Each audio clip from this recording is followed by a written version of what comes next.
My name's Moira Beery, and I'm the Farm to School Program Manager at the Center for Food and Justice. We're a division of the Urban and Environmental Policy Institute at Occidental College in Los Angeles. And I'm here representing the California delegation. And when I was putting together this update on California, I sent out an email and got some information from folks about what was happening around California so I could present on it today. And I was completely overwhelmed with all of the programs that people responded to me and told me about. So if you're from California, I know we just did this, but will you please raise your hands? Okay, so everyone with their hand raised right now is doing something fantastic and phenomenal. And I'm sorry that I won't be covering all of your programs quickly today, but please talk to the California folks in the room and find out in more detail what they are doing. So just to give you a quick overview of California, we're a big state. I'm sure that you know that. We have nearly 10,000 public schools and 6.8 million students, 51% of whom qualify for free or reduced price lunches. So when we talk about farm to school in California, we have the opportunity to make a really big impact with a lot of people. Agriculture in California is equally large. We're the most productive agricultural state in the country. We grow about half of the produce, the fresh produce that's produced in the state. And we also really benefit from a year-round growing season, which when you're talking about school years is extremely important, and it's something that helps us out a lot. We have access to salad bar fruits and vegetables nearly 12 months a year. So we estimated, the Center for Food and Justice estimated in 2007 that there are about 100 districts and 1,000 schools in California that currently have farm-to-school programs. And they don't all have kind of full-fledged farm-to-school salad bars using locally grown foods, but they're involved in one way or another in school gardens or taking field trips to farms, bringing farmers into the classroom to learn more about agriculture, or hosting local Harvest of the Month taste tests, things of that nature. One of the reasons why we have so many farm-to-school programs in California is because we have a lot of people that are working on farm-to-school. And this is by no means an exhaustive list, but all of those dots and all of those cities represent people who are dedicated around the state to working on farm-to-school. So we really benefit from people at the local level who are making farm-to-school connections in their own communities. And I think that's so important. That's been one of the great strengths in California, is that we have been successful for quite some time in getting programs up and running on the ground at the local level. Again, some of our strengths I mentioned earlier, the year-round growing season. And it's a huge benefit to us to be able to bring in farm fresh food in December, January, and February and keep farm-to-school salad bars stocked throughout the school year with locally grown foods. We have, as I mentioned, more than 10 years of experience implementing farm-to-school programs in California, so we've been able to implement programs, see how they're running, conduct evaluations, and continue to grow and change our programs and expand them out to new districts. We have abundant farmers markets in nearly any city in California. You will find a farmer's market, and in the big cities you'll find multiple farmers markets on nearly every day of the week. And farmers markets are a really important access point in our urban areas. We have also received some pilot fruit and vegetable grants, both from the USDA and at the state level, to pilot getting more fruits and vegetables into school lunches and school breakfasts. And some of those have been used by schools to get locally grown foods into the meal programs. Unfortunately, these all have been pilots at this phase, and we haven't been able to get any long-term funding for these projects, but we hope to prove their success and be able to get that funding in the future. And we also have a broad coalition of support.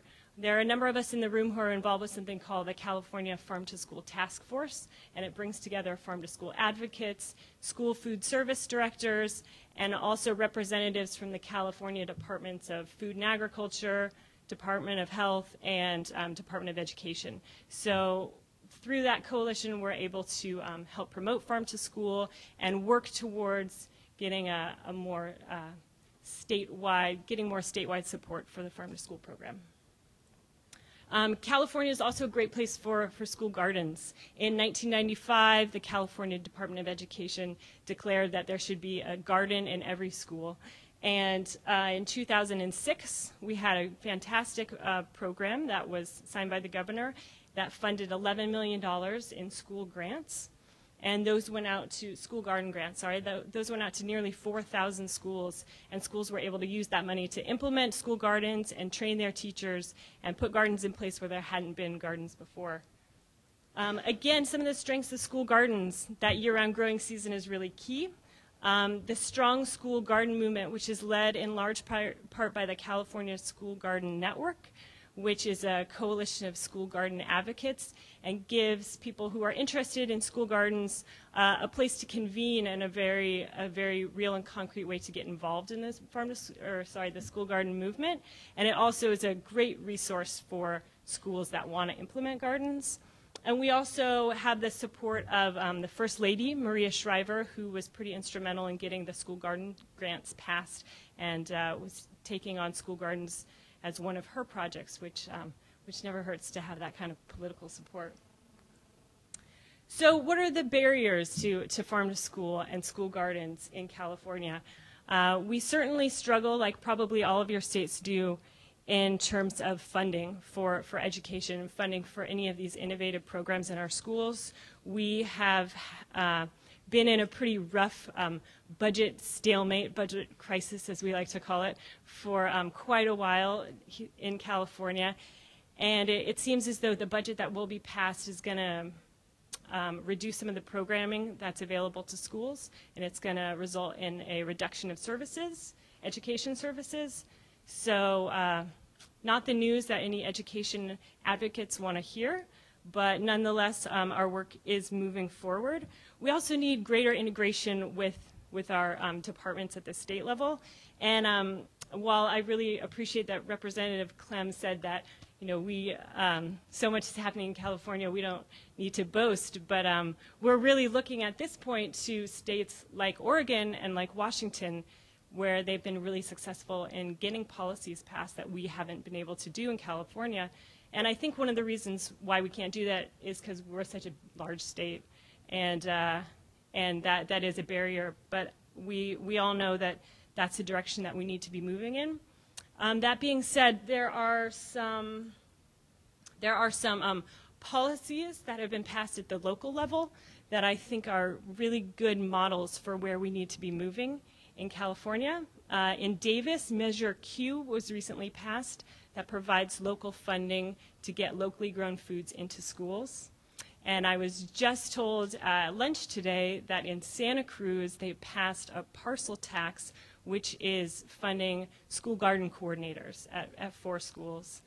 So while we haven't been successful yet in getting legislation and policy passed at the state level, I think that these local initiatives are really where our efforts are going to be, and what will really kind of make the difference in terms of expanding farm to school and getting it into more and more communities. Like many of your states, we're working a lot on outreach and education about farm to school programs and developing our distribution infrastructure, which right now a lot of agriculture is bound for the export market. So we want to do all we can to change that and funnel a lot of the products back into our schools and back into our local communities. So if you have any questions, please feel free to talk to me or anyone else who raised their hand earlier. I also want to let you know that a year ago we put out this report. It's called A Growing Movement, A Decade of Farm to School in California. And a lot of what I've talked about is covered in more detail in the report, and there's a big stack of them outside. I would encourage you to take one or take a couple. I would love to not take any back to LA with me, so please stock up, and I look forward to talking to you all throughout the next 2 days. Thanks.